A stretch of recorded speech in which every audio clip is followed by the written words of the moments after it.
کیا یہ جو آئل کی قیمتیں ہیں آپ ان فیوچر دیکھتے ہیں، کیا اس کی کوئی مندی آپ کو نظر آ رہی ہے؟ آئل پرائسز دیکھیں جو اتنی پیچھے گئی تھی، تو آپ نے ایک میرا انٹرویو لیا تھا جس میں نے کہا تھا کہ کولیپس کی طرف جا رہا ہے، دنیا کولیپس کی طرف، پاکستان نہیں دنیا کولیپس کے لیے جا رہا ہے۔ میں آپ کو ایک مثال دیتا ہوں، آپ کا یہ ٹی وی کا ادارہ جو ادارہ آپ چلا رہے ہیں، اس کو اگر پرافٹ نہیں ہوگا تو آپ یہ ادارہ کیسے رن کرے گا؟ لوگوں کو تنخواہیں کیسے ملے گی؟ اوور ہیڈ کیسے پہنچے گی؟ کیمرے کیسے آئیں گے؟ نئی نئی ٹیکنالوجی کیسے آئے گی؟ اس کا مینٹیننس کیسے ہوگا؟ کیسے چلے گا؟ تو بات یہ ہے کہ آئل پرائس وہاں تک چلی گئی تھی، پولیٹیکل انٹرنیشنل پالیٹکس تھی یہ، جس کی وجہ سے گئی ہے۔ اور کچھ لوگ یہ بھی آپ کے سامنے ہے، ایران اور سعودی عربیہ کی جو آپس میں تنازع تھا اس کی وجہ سے، تو یہ اتنی چلی گئی تھی کہ آپ سعودی عرب جیسے ملک کو، جو دنیا کا سب سے بڑا تیل پیدا کرنے والا ملک ہے، اس کو بھی IMF سے قرضہ لینا پڑنا شروع ہوا۔ تو آپ دیکھیں کہ آپ کو 6 مہینے پہلے، 8 مہینے پہلے میں نے آپ کو کہا تھا کہ خوش نہ ہو کہ پرائسیں نیچے ہو رہی ہیں اور سستا ہو رہا ہے، یہ کولیپس کی طرف جا رہا ہے، دنیا کولیپس کر جائے گی۔ اب یہ دنیا کو محسوس ہوا، اور اسپیشلی جو آئل پروڈیوس کرنے والے ممالک ہیں، انہوں نے ان کا ایک ادارہ ہے، انہوں نے آپس میں میٹنگ کی، اور یہ قطر میں میٹنگ ہوئی ہے۔ ایک میٹنگ میں تو کچھ جو معاملات طے ہوئے تھے وہ فلفل نہیں ہوئے، لیکن اس کے بعد پھر سیٹ بیک آیا۔ سیٹ بیک آنے کے بعد ان کی آنکھیں کھلیں، تو اب اس میں آپ دیکھیں آج $50 پہ ہے، کہاں یہ $24 اور $22 $23 پہ چلا گیا تھا۔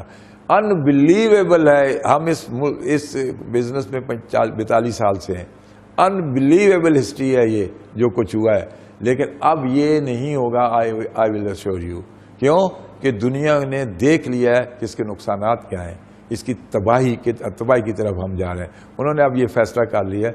تو پہلے اس کا ایک ٹریڈ مارک تھا کہ $35-36 سے نیچے نہیں جائے گا، $35.38 سے، اس سے بھی جا کے $22-24 پہ چلا گیا۔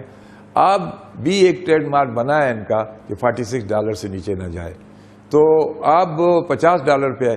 یہ اب نیچے جانے والی تو امید کوئی نہیں لگتی، آگے جانے والی لگتی ہے، اور یہ آگے جائے گا تو سٹیبل ہوگا۔ آپ دیکھیں چائنا جیسے ملک میں پروجیکٹ بند ہوئی ہیں، سعودی عرب میں پروجیکٹ بند ہوئی ہیں، UAE کے پروجیکٹ بند ہوئے ہیں، لوگوں کو نکالنا شروع کر دیا ہے۔ وہ جو میں نے آپ کو کہا تھا کہ کولیپس کی طرف جا رہے ہیں، اس کی وجہ یہ ہے کہ انہوں نے یہ دیکھ لیا ہے، یہ ٹریلر دیکھ لیا انہوں نے کہ اگر نیچے جاتا ہے، ٹرینڈ آتا ہے، کوئی آپ کو مارنا چاہتا ہے، کوئی آپ کو ختم کرنا چاہتا ہے، کوئی آپ کی اکانومی کو تباہ کرنا چاہتا ہے، تو وہ اس کو نیچے کرے، اس میں ہمت ہے تو وہ نیچے کرے اور آپ کو تباہ کر دے۔ اب انہوں نے دوسرے سورسز پہ بھی کام شروع کرنا ہے۔ میرے والد کہتے تھے جب بزنس شروع کیا تو انہوں نے مجھے کہا تھا کہ بیٹا ایک سورس کوئی سورس نہیں ہوتا، ڈفرینٹ ٹائپ پہ آپ دیکھو اور ڈفرینٹ ٹائپ میں جائیں، کہ ایک کو کوئی پرابلم ہو تو دوسرے کو جائیں۔ آپ کی سروائیول کے لیے، کسی ملک کی سروائیول کے لیے اس کے سورسز بہت ضروری ہیں۔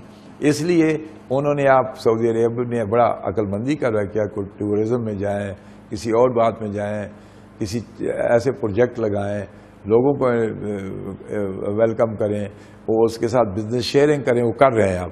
تو اس لیے وہ ملک کہاں سے کہاں چلا جائے گا۔ اللہ نے ویسے ہی اس ملک پہ بڑی رحمت کی ہوئی ہے کہ رسول پاک کا روزہ وہاں ہے، ساری چیزیں وہاں ہیں، دنیا کی ہر چیز، ہم مسلمانوں کے لیے تو سب کچھ وہی ہے، اور ہمارا یہ ایمان ہے کہ اس کو کبھی زوال نہیں ہوگا انشاءاللہ، وہ آگے ہی جائے گا۔ تو اب ان کی سوچ جو ہے، اللہ تعالیٰ سوچ بھی بدلتا ہے نا، جب وہ کسی کی مدد کرتا ہے تو اس کی سوچ بدلتا ہے، تو ان کی بھی سوچ بدلی ہے، اور وہ جو ایک آنکھیں بند کر کے صرف تیل پہ انحصار کر رہے تھے، انہوں نے اب اپنی سوچ بدلی ہے، اور دس از اے گڈ فار them، وہ سعودی عرب کے لیے۔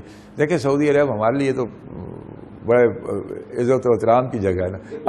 اب میں پچھلے دفعہ جب ہو رہی تھی، کوئی بار کی بات ہو رہی ہے، اور فوج کے بھی بیان آ رہے تھے کہ کوئی بات ہوئی تو ہم مدد کو آئیں گے۔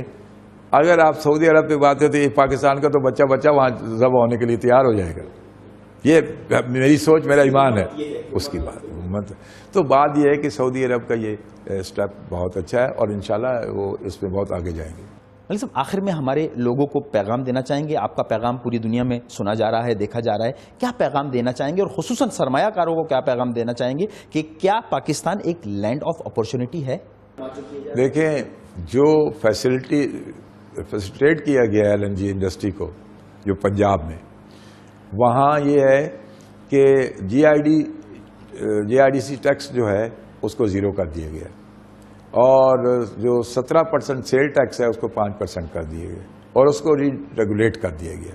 تو پوری سہولت دے دی گئی ہے ان کو کہ وہ اپنی انڈسٹری کو ڈیولپ کریں. اور یہ کہا گیا ہے کہ یہ پورا سال، پورا ہفتہ، پورا مہینہ، پورا سال آپ کو سپلائی کنٹینیو ملے گی. تو میں سمجھتا ہوں کہ یہ بہت اچھا اقدام ہے. دوسری بات یہ ہے کہ حکومت نے یہ جو ایگریمنٹ کیا ہے قطر کے ساتھ 10 سال کا، اور اس میں ایک شک ہے جو کہ پرائز فارمولہ رکھا گیا ہے کہ جی 13 روپے 37 پیسہ جو ہے، جب پرائز اوپر جائے گی نیچے جائے گی تو بینچ مارک یہ ہوگا، اسی سے کیلکولیٹ ہوگا پرائز. تو اب یہ کوئی خطرہ نہیں رہا کہ پیٹرول مہنگا ہوگا تو سی این جی مہنگی، ایل این جی مہنگی ہوگی، پیٹرول سستا ہوگا. تو یہ کوئی جو اس کی یہ سیف زون میں آ گئی. اب رہ گئی آپ بات کہ جن صوبوں میں پنجاب کے علاوہ صوبے ہیں جس میں گیس پروڈیوس ہوتی ہے، جس میں 158 لاگو ہوتا ہے. اب ہم نے منسٹر کو کہا ہے کہ جناب یہی فیسلٹی ہمیں دے دو اور ہمیں یہ فیسلٹی یہاں دے دو، ہم یہاں ہمیں سی این جی آپ جہاں مرضی لے جاؤ، ہمیں ایل جی دے دو، لیکن سیم یہ فیسلٹی ہمیں دے دو. اور سپلائی یہ نہیں کہ ایک سال دو دوسرے سال اس کو بند کر دو، اس کو کنٹینیو رکھو، اس کی سیل جاری رکھو. اور اگر یہ بند ہو جائے کسی وجہ سے، ڈسکنٹینیوشن ہو جائے، کوئی گورنمنٹ کی پرابلم سے، قطر کی پرابلم سے، وار ہو جاتی ہے، بلاکیج ہو جاتی ہے، تو پھر ہمیں C N G gas, natural gas پہ لے آؤ، کیونکہ فرق کوئی نہیں پڑے گا، وہی اکوپمنٹ ادھر ہی چلتا ہے، وہی چیزیں چلتی ہیں. تو اس پوائنٹ پہ گورنمنٹ نے ہمیں ایشور نہیں کیا، لیکن میں سمجھتا ہوں کہ ہمارا پوائنٹ بہت جینوئن ہے اور ان کو بھی انشور کرنا پڑے گا. اور میں سمجھتا ہوں کہ فیوچر اب آپ کا ایل این جی ہے، اور اگر ایل این جی پہ لے آتے ہیں تو وہ آپ کو پتا ہے وہ بھی گیس ہے. یہ گیس آتی ہے، نیچرل گیس آتی ہے پائپ لائن میں، اور آپ ایک اسٹیشن پہ کمپریسر لگے ہیں، اس پہ کمپریس کرتے ہیں اور اس کو اسٹوریج میں بھیجتے ہیں اور پھر ڈسپینسر کے تھرو گاڑی میں بھرتے ہیں.